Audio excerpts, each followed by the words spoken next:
Tiklo sa magkaiwalay na operasyon sa Caloocan at Quezon City ang 5 suspect umano sa rentangay. Ang isa sa mga nahuli nang hihingi pa raw ng bayad kapalit ng ninakaw niyang sasakyan. Tunghayan sa aking eksklusibong pagtutok.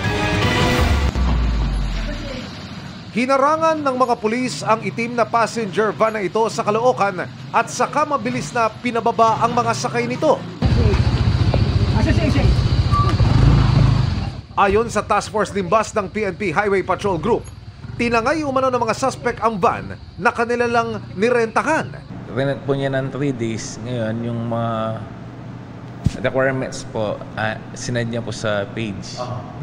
Kinuha niya po yung sasakyan sa amin sa Angeles.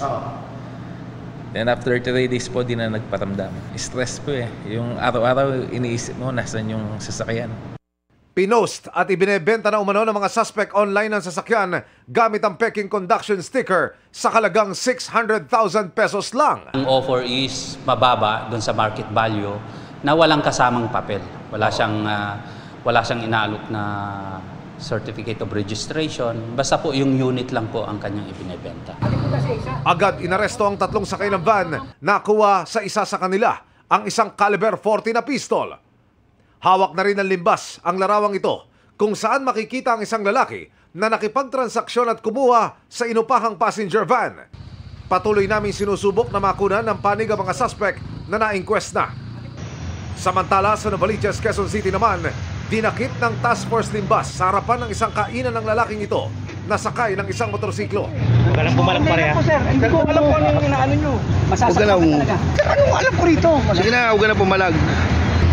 Kasamang inaresto ang isa pang senior citizen na babae na sangkot din umano sa isa pang kaso ng rentangay. Kakaiba dito sa insidente na ito is yung sasakyan po para ibalik nung suspect natin is kailangan pang magbayad yung biktima ng 100,000 para maibalik yung unit niya. Ito po kasi suspect natin ay sangkot na rin po. Meron siyang existing warrant of arrest na ang violation po is carnapping. Ayaw ng mga suspect na magbigay ng komento, nagbabala ang pulisya sa publiko.